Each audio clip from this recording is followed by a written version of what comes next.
a facility outside Chicago that descended into open war.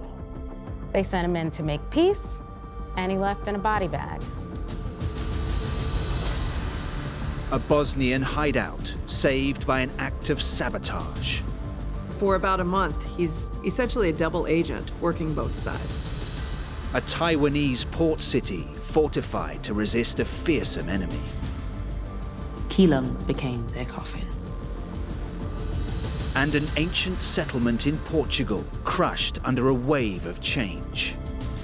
A kind of modern-day Atlantis is emerging from the mud. Decaying relics.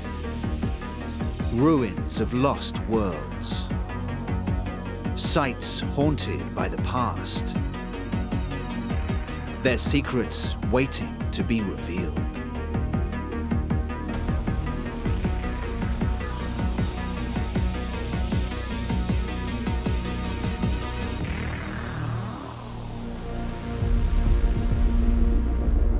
In Joliet, Illinois, a rotting complex dominates the horizon.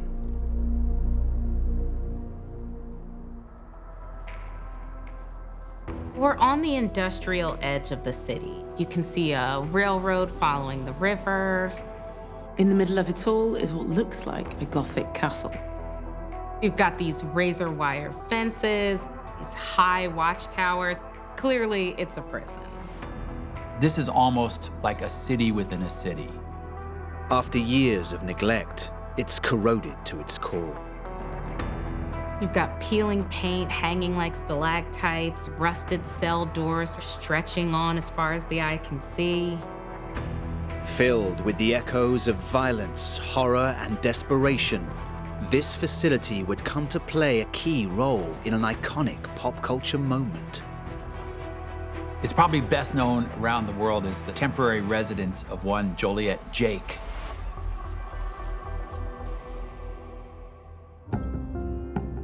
Zach Tyler is a local historian who has been exploring this moldering ruin since 2017. Over the years, the Joliet prison would develop a reputation as one of the toughest prisons in America, a literal hell on earth. No doubt the inmates would have felt fear, apprehension, despair.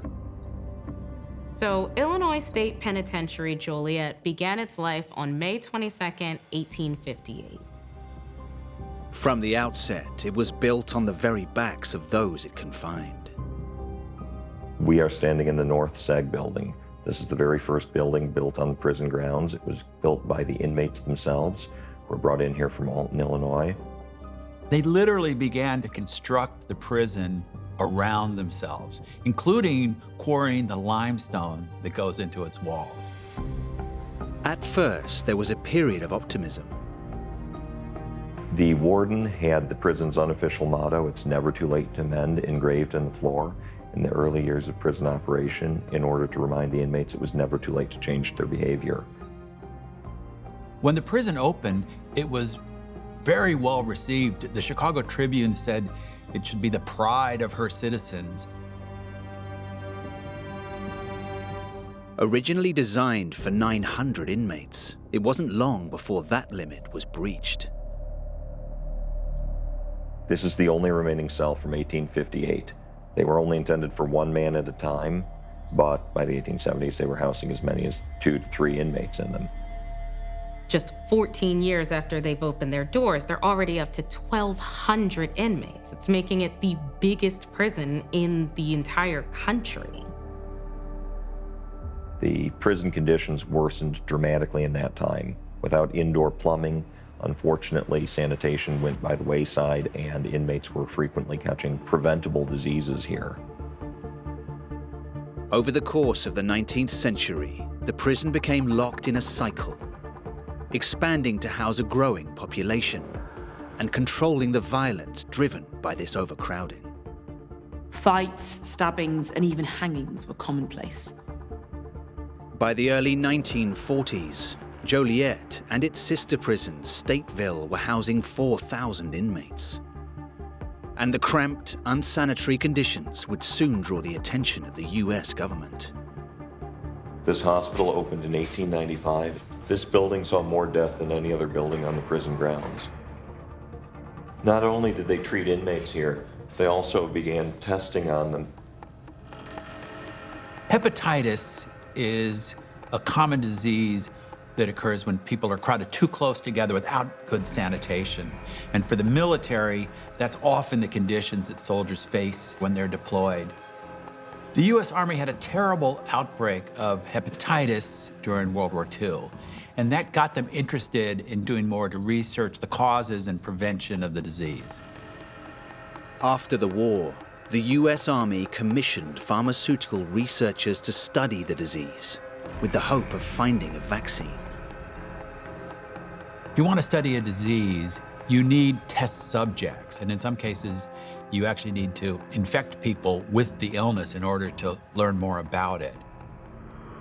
The researchers soon turned to Joliet.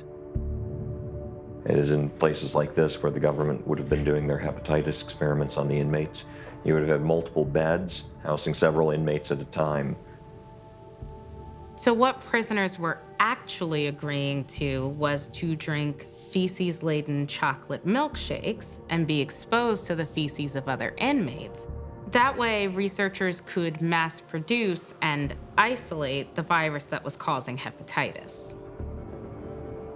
The goal was to get more samples of the virus in order to be able to study it in the laboratory. Between 1959 and 1969, they recruited at least 300 prisoners. Testing at Joliet continued as late as the 1970s, never producing a working vaccine.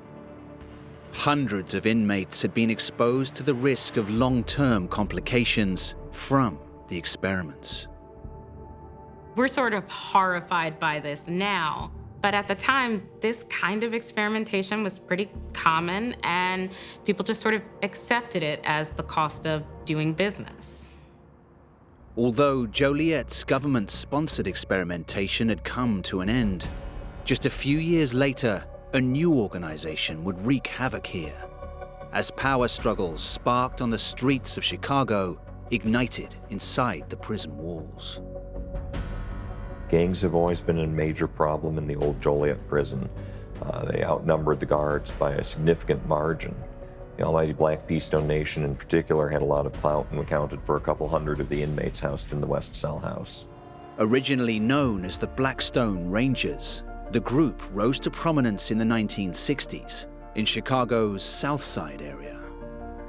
They were a really interesting, you could even say innovative organization. On the one hand, they were involved in all kinds of criminal activities, running drugs and other things. On the other hand, they also were involved in some positive work on behalf of the community. They even received some grants from the federal government and from some charitable institutions to run certain programs to help the poor Black community in Chicago. But as more of their members were sent to Joliet, the authorities began to lose control. The gangs were able to coerce other inmates and even occasionally guards, whether through threats or bribery. Warden Fred L. Finkbeiner realized he had to break their grip on the West Cell Block. On the 22nd of April 1975, he took action.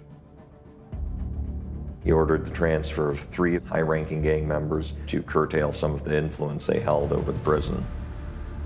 But the warden made a crucial mistake. He announced in the morning that these 3 prisoners were going to be taken away later that day. That gave the prisoners time to spread the news and to plan a way to resist. The group sprang into action. They streamed back into the galleries, taking control of the upper levels and holding 8 members of staff hostage. They start issuing demands. Their main demand is that the removal of their leaders be stopped. The gang members would have torn out the mattresses and used those to fortify the cells and the upper galleries to prevent corrections officers from getting in and breaking up the riot. If the guards had stormed into the West Cell House, the Almighty Black Keystone Nation undoubtedly would have killed the hostages. The warden turned to an unlikely ally to try and bring the riot to a peaceful conclusion. There was one prisoner named Herbert Catlett. He was a former gang member who had reformed. He went in to try to negotiate with the gang. Herbert Catlett would never leave the cell block alive. We're standing outside of cell 234. This is the cell where Herbert Catlett was stabbed to death by members of his own gang who viewed him as a traitor. With Catlett dead and prison staff being held by the inmates, the warden had the lives of the hostages in his hands. In the end, the warden had to give in to their demands. He broadcast a message saying the 3 inmates would not be transferred. The riot ended with all the hostages released alive. And it appears that authorities did not want the events inside the West Cell house to become public knowledge. The state of Illinois felt it would give the state a bad image, and they ultimately swept it under the rug. Just 4 years later, the warden would be much less publicity shy. We're standing outside of the East Sally Port. Just ahead of us is Collins Street, or 171st, part of the old Route 66. This is where they filmed the opening scene of the Blues Brothers back in 1979. The John Belushi character's nickname is Joliet Jake, because supposedly he's been a longtime resident of the Joliet prison. There's the iconic scene where Jake leaves the Joliet prison to be picked up by his partner, Elwood Blues. They only had one chance to get the take, though, because the warden, rightfully so, was worried about opening and closing the gates over and over again in a working prison. But even the bright lights of Hollywood couldn't keep the aging facility open much longer. By 2002, the last inmates had been transferred and the prison was left to decay. It's said that the authorities just took the guns and the radios, and pretty much everything else was left behind.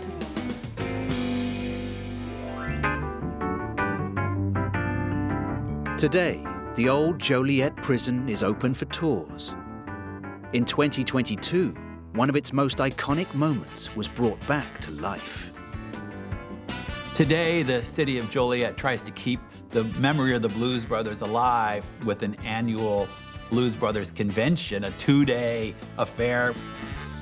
So John Belushi's brother stepped in for him, and he and Dan Aykroyd performed as the Blues Brothers on the main stage. It's a beautiful event, a blessed event.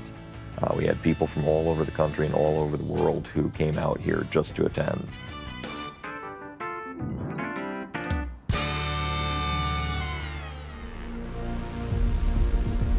In Bosnia and Herzegovina, a mountain complex sits hidden in the woods.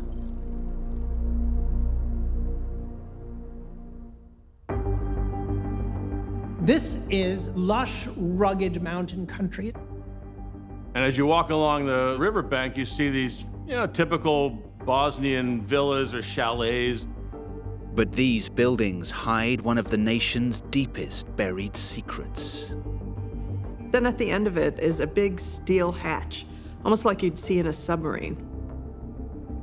But instead of keeping out the massive pressure of the deep sea, you are keeping out something equally powerful, but even more horrific. Up in the woods above the chalet is this kind of pyramid concrete building. So you have the sense that this is somehow connected to the buildings down below. Built to protect the unity of a nation, these structures faced complete destruction. It survived because of 2 men and a daring act of sabotage.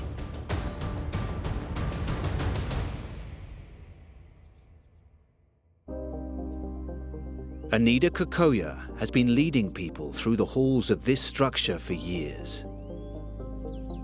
You see 3 simple houses, which are just camouflage houses, so no one who would watch from the other side of Neretva River would imagine there is a huge bunker behind it. Just as you enter one of those houses, the first thing you notice is a huge tunnel. And then you just walk across the tunnel and meet one massive green door, which would be the main entrance into the bunker. comprised of 6,500 square meters of tunnels that stretch down far beneath the ground. This is no ordinary shelter. It was designed in a U-shape, mainly because the bunker was built in the case of nuclear strike, which means U-shape would kind of amortize the strike, and the strike would be much softer. Named the Atomic War Command, or ARC, this imposing bunker was built with one purpose in mind. A place like this is one of the few places that makes absolutely clear how seriously thinking, powerful people took the prospect of global thermonuclear war and how it dominated decision-making at every level for decades. And once inside this place, strolling around from room to room, it quickly becomes apparent who authorized this place, who built this place, and who it was for. Marshal Tito. As the Cold War heated up, Yugoslavian President Josip Broz Tito needed a place to continue running his country in the case of nuclear fallout. There's even essentially an apartment for Tito and his family with a bedroom, an office space. You could live down here. And here we are in a luxurious part of the bunker, but as you can see, it's still pretty basic. This is a presidential area of the bunker, and here is Tito's private office. And straight from this room, you go to Tito's bedroom. And the central control of Yugoslavia was going to be right here in this bunker. But the greatest threat to this bunker came from within. Something this big and elaborate is going to take a long time to build, 26 years, in fact. So by the time it's finally finished in 1979, Tito's essentially on his deathbed. So the irony is Tito died 1 year after this bunker was completed. Often asked question is if Tito ever been here, but there's no official evidence. While Tito may have come to inspect progress of the bunker, only a handful of officials knew of its existence, so no record was ever made. In 1980, Tito is out of the picture, which means there is nothing left to hold Yugoslavia together. By 1992, the individual republics were declaring their independence, and the 16 soldiers of the Yugoslav People's Army that garrisoned Tito's bunker saw their loyalty severely tested. Amid the growing conflict, command handed down orders regarding the fate of the complex. And here we are in a recording room where two men, Grabovica and Andrić, were in a time when they got an order from General Kokanec from Belgrade, and the order came through this phone, and the order was destroy the bunker. In March 1992, amid the breakup of Yugoslavia, you had the Yugoslav National Army, which was essentially the Serbian army, battling inside Bosnia-Herzegovina. And so this bunker will remain inside Bosnia-Herzegovina. So the retreating Serbian commander, not wanting to turn it over, was going to blow the whole thing up, just rig it with TNT at every entrance and every tunnel and just collapse it from within. But little did the Serbian authorities know, the call had come through to a character straight from the pages of a spy novel. One of these soldiers who worked in these top secret tunnels had been sneaking off for months, talking with the Bosnian government. He told them he wanted to join their cause, and so revealed what he'd been doing and where he'd been working all those years. He then goes back and spends a couple of weeks with his comrades at the Ark, laying explosives and planning to blow it up. And so for about a month, he's essentially a double agent working both sides. Unaware of the traitor in their ranks, the Yugoslav soldiers in charge of the bunker prepared to carry out their orders. So here are 2 diesel tanks, and there were explosive devices placed under those tanks in March in 1992. So basically, the whole bunker would be blown away. And when the order comes to blow the place up, they are all 16 of them going to climb up the escape hatch. They're going to go out through the concrete pyramid, and they are going to be picked up by a helicopter and evacuated. When the helicopter is ready to dust off from that mountainside, and you count them up, there are not 16 soldiers on that helicopter. There are only 14.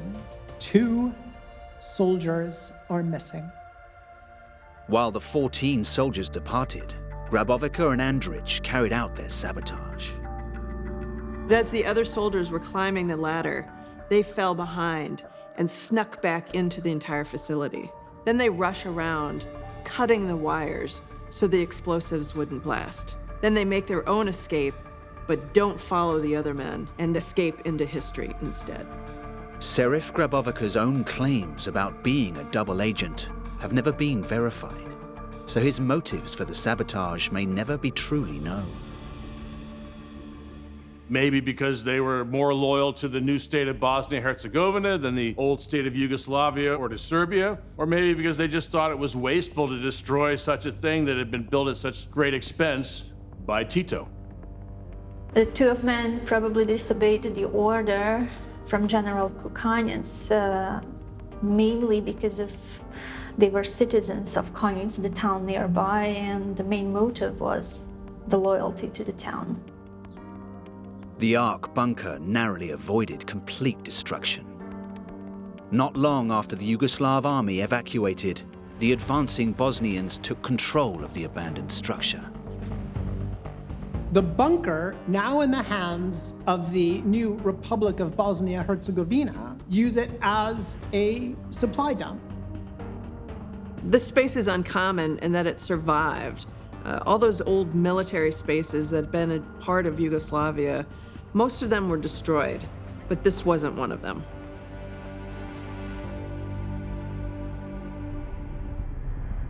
Tito's bunker was put to use as a supply depot and medical base for the remainder of the Bosnian War. Meanwhile, the breakup of Yugoslavia precipitated a period of intense violence between the newly independent nations.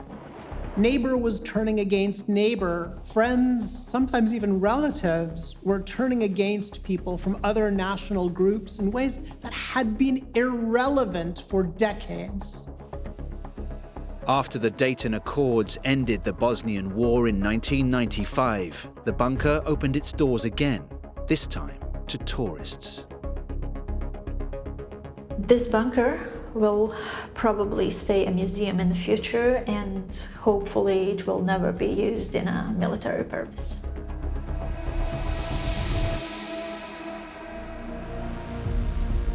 On the shores of the South China Sea, at Taiwan's northern tip, is the bustling port city of Keelung.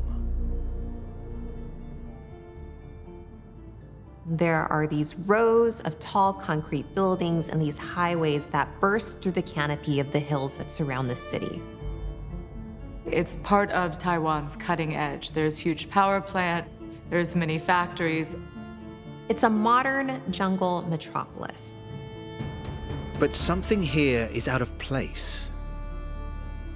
So in the midst of this sprawling, very modern city, you see all these kind of ancient ruins scattered about. There are these thick tree roots that are wrapping themselves around these blocks of stone, and it's hard to tell if they're keeping them together or if they're breaking them apart. There are doorways and tunnels in some of these structures that lead down below. In this tropical climate, it feels like you're in the middle of an Indiana Jones movie. These crumbling ruins were built to guard against ruthless invaders, voyaging here from half the world away. There was a fearsome enemy at the gates, and defeat here would have meant complete destruction for the defenders.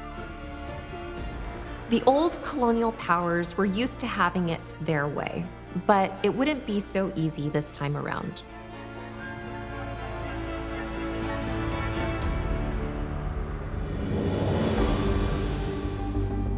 Shan Yangbo is a Keelung native. He works to understand the significance of these stone relics, all orientated towards his city's port. 从小其实基隆炮台非常的多，那小的时候家里都会带我们就是到这些古迹的地方，然后来看这些炮台。那大约直到6年前的时候，开始研究基隆的这些历史，然后开始去了解，就是基隆整个城市的发展，其实都是跟我们的军事要塞其实有相关的。These are the Keelung Fortifications. The earliest dates back to the 17th century, when predatory fleets roamed these waters. The city of Keelung was founded by Spanish colonists in 1626. So Keelung is a crucial point in the trade route between Japan and Korea in the north and Hong Kong and Vietnam in the south. The Spanish built these fortifications in order to control the local population, but also to protect themselves against attacks from foreign powers. 那它可以很明显的看到呢，这边的炮台它的结构都是用石头去砌成的，所以这边全部都是石砖做的石砖墙。现在看到的话是它的上面已经它的这些屋顶这些都已经没有了，都只有留下就是这些墙面。But soon a threat to this domination loomed on the horizon. Local populations at the time were really ill-equipped to defend themselves against these militaristic, better-armed colonizers. And ironically, the greatest threat to colonial rule was other colonists. You see this kind of merry-go-round of colonial rule in Taiwan during this time period.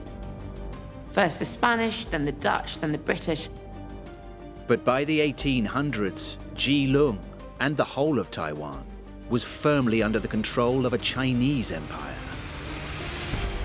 The Qing dynasty was one of China's great powers and the last of its imperial dynasties. The Qing Empire further expanded defenses to include the Urshuan fort. 二沙湾炮台的方向呢，其实很明显就可以看到，前面这边就是我们基隆港的大门，所以我们的大炮呢就是朝着这个方向就是射出去。我们现在看到的这个啊，是二沙湾炮台它里面的就是弹药库。These fortifications were well needed. Although there was no European presence left in Taiwan, the shadow of colonialism was still felt close by. The French had a foothold in what is now Vietnam, but like all colonial powers, they wanted more. They even asked the Qing Empire to remove Chinese troops from various Vietnamese cities. At this point, the French and the Chinese are not actually at war, but for the people who are fighting on the ground, the reality was very different. In August 1884, the French sent a small force to attack an unsuspecting Keelung. 法国政府他们认为需要占领一个，就是对于大清帝国非常重要的一个地方，然后他们再去做谈判的时候，他们可以有比较多的筹码。This changed the scope of the war. The French had put boots on the ground on what was officially Qing territory. Although the attackers were quickly repelled, it was not a wasted enterprise. 法军他们当时其实就已经认定，就是基隆港的防御太弱了，所以他们如果攻打的话，是很容易攻打下来。The Qing were left with no doubts about the military superiority of their attackers. They appointed a man named Liao Ming Chuan to bolster their defenses. Li Ming Chuan was the commander of the Taiwanese defensive troops against the French. He sets upon this hurried mission to try and fortify Keelung against the French attack that he knows is coming soon. He went on this massive building campaign that included the Keelung fortification. He also recruited native Taiwanese fighters who were eager to defend their homeland from French foreign invaders. Before his preparations were complete, the French returned. On the morning of October 1st, 1884, the residents of Keelung were awoken by a cacophony of noise. There were French gunboats shelling their city, and residents could see landing craft on the coast with French mariners ready for battle. The defenders were defeated comprehensively, but the bulk of General Liu's forces were dug in strategically around the city. 有渔船他当时他相信基隆这边，因为我们有地形的优势，我们这边就三面是山，一面是海，敌人要从山下攻上来，其实没有那么容易。They were essentially now caught inside the fortifications they thought would protect them. Pinned down inside the city, the French troops began to rot. For weeks, the French are trying to break out of the city. Li is able to resupply his troops with Chinese troops and other Taiwanese people from the island, while the French are gradually whittling down, not just because they're fighting, but because they're being hit by cholera and typhoid as well. 法国是没有的，所以他们来到之后，几乎有写过的文献里面都有提到，就是下雨这件事情。其实每一天至少都会有4个人因为下雨，然后后来得到霍乱，然后死掉。那他们当时其实都有记录，就是基隆的雨是所谓平行的雨，因为我们基隆冬天的时候东北季风的关系，这种雨在法国是没有的。Eventually, French reinforcements arrived. In March of 1885, the French finally break out of the fortifications of Keelung. But with his superior numbers, Liao Mingchuan continued to fight a successful rearguard action. Every step the French took inland was going to cost them dearly. In April 1885, without making any significant gains against the Qing defenders, the French signed a peace treaty and left Taiwan. 实际上，真的打赢的时候呢，就是这边的当时的民众其实都是非常开心的。那其实另外比较特别的是啊，虽然法军他们离开了，其实法军离开他们也非常的开心，法军都是欢呼，坐着船离开。为什么？是因为他们认为是他们终于离开这个就是环境非常不好的一个战场。Following the war, Liao Mingchuan became governor of Taiwan, leading a successful infrastructure building program and turning the country into an industrial powerhouse. To this day, he's still known as the country's father of modernization.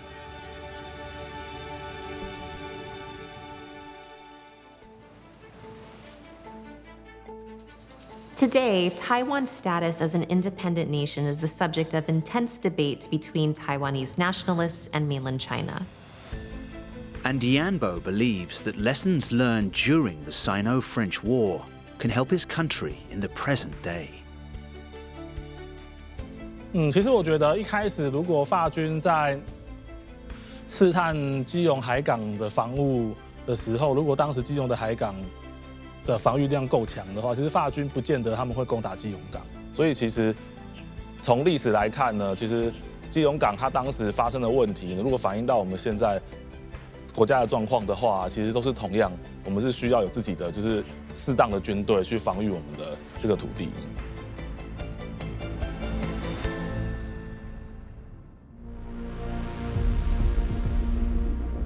In northern Portugal, a quiet mountain lake sits in the arid Braga region.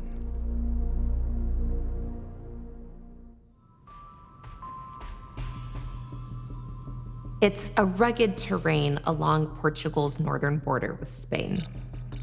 The Jerez mountain range rises up out of this parched landscape, and then out of nowhere, there's this vast body of water. But during the driest months, when the water level recedes, a sunken mystery emerges. a kind of modern-day Atlantis is emerging from the mud. It looks like the skeleton of a village, like everything's been stripped away apart from the stone. How does a whole village flood in the middle of an arid mountain valley? And what happened to the residents?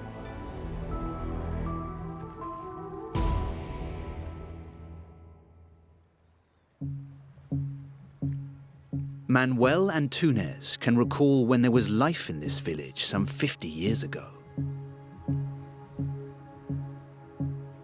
Estava a ver se encontrava aqui a casa da minha avó, do lado materno. Ficava por aqui algures. Vamos ver se encontramos. Aqui assim ficava a minha casa, a casa dos meus pais. Neste momento só se vê um bocadinho. Enfim, o resto de... No entanto, de vez em quando, tal como a fênix, vem ao de cima. Ou melhor, a água vai ao de baixo e a aldeia aparece. E aqui estamos novamente para recordar aquilo que foi Vilarim da Furna. It's said the village, once known as Vilarinho da Furna, can be traced all the way back to the 1st century, when it was settled by the Visigoths. The story goes, during the Visigoth period, 7 families built settlements on the banks of the river. We can see the traditions and practices of those Visigoth people, or early Germanic people, carried through all the way to the last days of this village. E no local onde a gente se reunia, a fazer a tal junta, que era uma assembleia semanal, normalmente era às quintas-feiras que se fazia isso. O representante de cada família juntava-se assim nos largos, tinha 2 largos, onde se juntavam para discutir os problemas da população. This is a very communal form of living, and the town is ruled by a council made up of citizens called a junta. But the fact that it was still pervasive at this time in the 20th century just shows how insulated this area is. E votavam. Isso, uma questão qualquer que havia em discussão, ia a votos, e se no fim, se havia empate, o juiz decidia. E esse juiz mudava todos os 6 meses. Mudava no dia 1 de janeiro e mudava no dia 1 de julho. Tal qual como se faz hoje na União Europeia. Eu acho que a União Europeia copiou o exemplo de Vilarim da Furna. But the village's traditional way of life would soon come head-to-head with a new modernizing regime. In 1933, Portugal came under the control of Antonio de Oliveira Salazar, the prime minister and founder of the Novo Estado, or New State. Salazar inherited vast public debt, a crashing economy, and a rampant poverty across Portugal. Portugal was one of the most successful colonizing powers in Europe, but this time it turned its attention inwards. He embarks on this program, what he calls internal colonization. He's going to revive all the overseas colonies, but he's also going to treat these barren parts of Portugal as colonies that need development. Portugal's authoritarian government set out to transform not just the economy, but the very fabric of the countryside. So in the case of these, hard-scrabble rural communities like Vilarinho da Furna, he's going to create these new hydroelectric projects to improve irrigation, to improve yields. If you look at the head of the lake, this community's eventual downfall is sitting in clear sight. In the 1950s, test drilling began in the Omem River Valley, downstream from the village. Nós pensámos que não era possível, naquela altura, parar a construção da barragem. Porque nós estávamos num regime ditatorial, tipo fascista, não era para brincadeiras. The only option available to them is to sell, and the hydroelectric company, they set the price. Their final offer? Half an escudo per 10 square feet of land. At the time, it was enough to buy a can of sardines. The compensation paid to the entire village of Vilarinho da Furna was a little over $100,000 or 100,000 euros. That's what the whole village got. The villagers even had to build the road that they needed to take to leave their village for the last time. Do Rio para lá foram as próprias pessoas de Vilarinho que se tiveram que organizar para completar o estradão que possibilitasse a chegada de caminhões e até automóveis ligeiros. No new village was built for them, and the approximately 250 people who lived there were on their own to resettle in cities or other towns. You saw scenes of people lugging just planks and roof tiles and anything they thought they might be able to put to use in wherever they settled afterward. For Manuel Antunes, the race was on to preserve any memory he could of his hometown. Consegui 3 objetos que me ajudaram a salvar Vilarinho da Furna.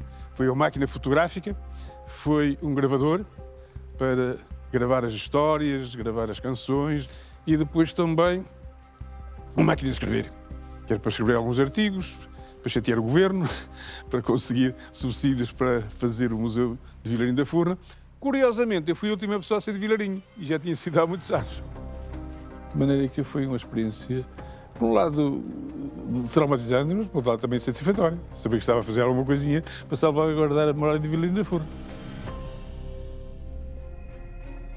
In 1972, the dam was completed and submerged 850 acres of the valley underwater, including the now deserted village.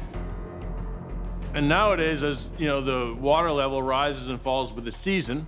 Every year, like clockwork, the village appears and then disappears.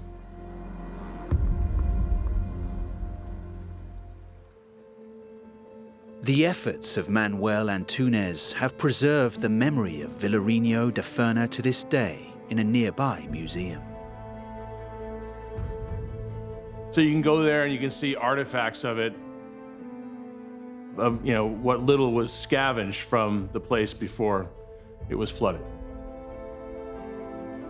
Manuel even saw a chance years later to retrieve parts of the village inundated by the reservoir. Mas houve em 1980, 81, houve um problema técnico ali na barragem, então esvaziaram totalmente a barragem.